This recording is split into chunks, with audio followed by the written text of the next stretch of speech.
It's true that nowadays Japanese subculture is globally successful, but you can't afford to think that Japanese culture, Japanese subculture is great, so it will work abroad.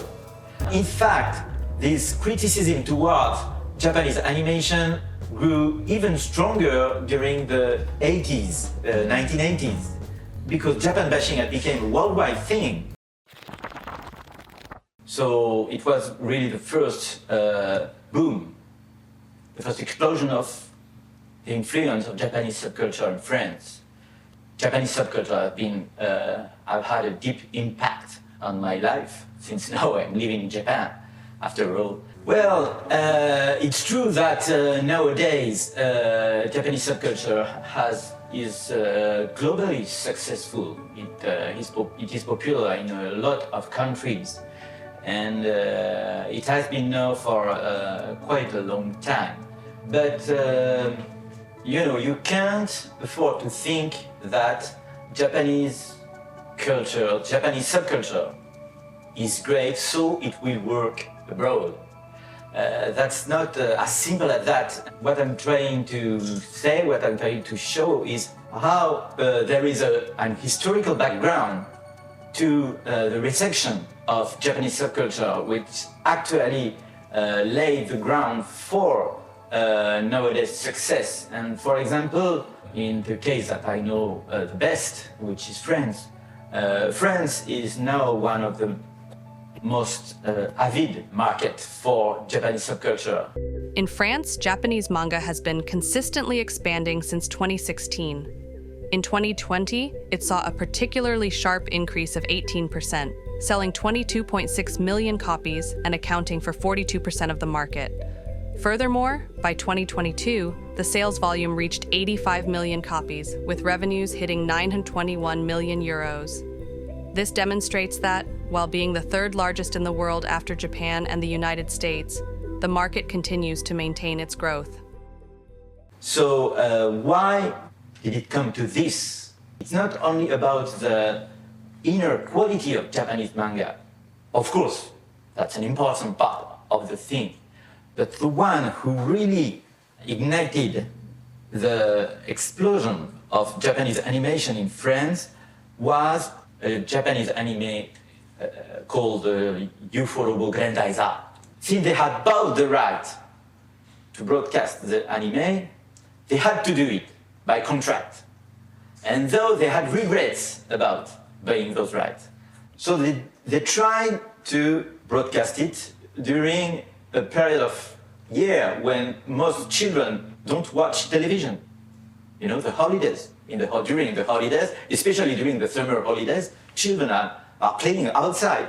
They are making holiday trips with a family or whatever you think. It's not the best time for watching television, for children programs. But it happened that this very summer, it was the summer of 1978, the weather was awful. It was raining every day, so children couldn't play outside. Most children were at home watching television. They had no other choice than watching television. So, in fact, this Uforobo Grendizer, this anime,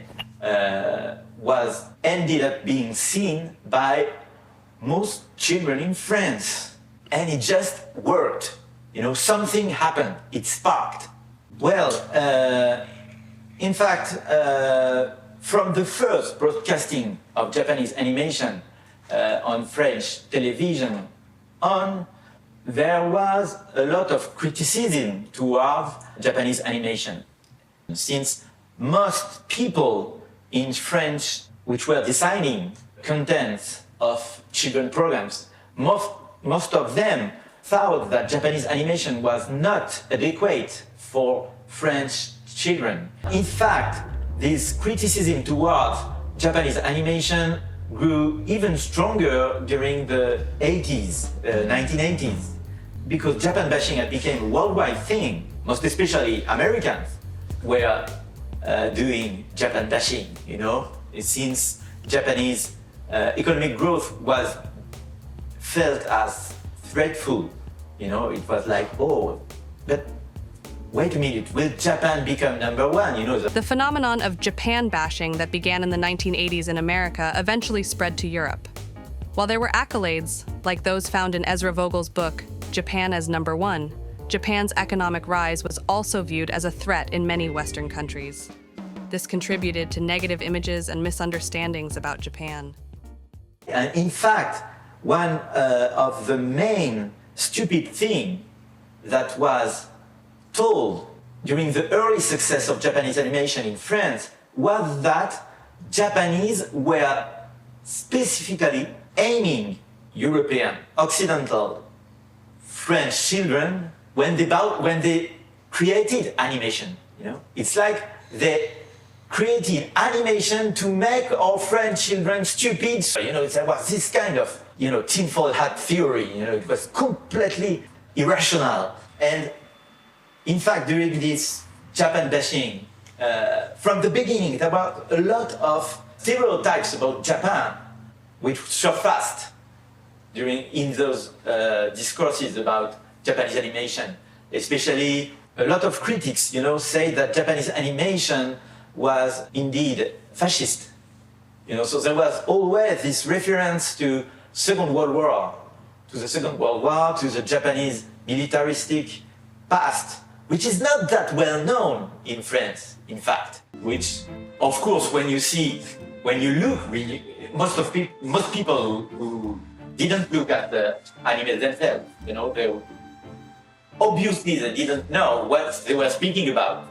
There was kind of a sociologic gap in the reception of Japanese animation for children, since there were families which refused, which forbade their children from seeing Japanese animation, saying it was a bad influence on them.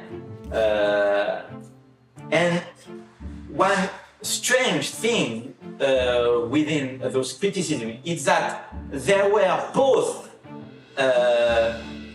very conservative persons. Even among liberals, there were political concerns regarding Japanese anime. This was due to the belief that anime served as a fascist method of misleading children. Under the banner of protecting children, conservative Christians and liberals formed an unusual united front. In fact, just at the same period, at the end of the 80s, when the Japan bashing became the strongest and when the criticism, in fact, it was also the time where Japanese animation was broadcasted the most heavily. But the very concrete, consequence of this Japan bashing, which became really huge at the end of the 1980s and during the first half of the 1990s, is that Japanese animation more or less disappeared from French television. The last nail in the coffin of Japanese animation on French television was when the most successful Japanese anime of the time, which was Dragon Ball Z, was criticized as Nazi, of course, fascist and Nazi, especially since the Super Saiyajin were turning, when they turned into Super Saiyajin, they became blonde with blue eyes, just as an Aryan, just as an ideal, German, Nazi German. What a coincidence, Yes, it was a coincidence, but, for them, it was a proof of the deep Japanese fascism. It was due to the influence of television at this time, since most families, most houses had the television at their center, and that the television being turned on, and since it was turned on, most of the time you could see Japanese animation. As long as there were children in the house, it meant that you would be seeing Japanese animation. So, and in fact, so that state of thing was severed. It stopped as a result of Japanese bashing. So, when it became harder to broadcast Japanese animation on television as a replacement, French publishers, either big publishers or small publishers created by fans, began translating manga as a replacement for the lost Japanese animation. That's one of the reasons why the Japanese animation being faded out led to an explosion of the manga market in France, and in fact the explosion reached its really began during the 1990s, so the very years during which Japan bashing succeeded to ban Japanese animation from French television. And in the 2000, from 2000 on, the sales of Japanese mangas really exploded, and from then on, it became really a very successful business in France, importation of Japanese manga.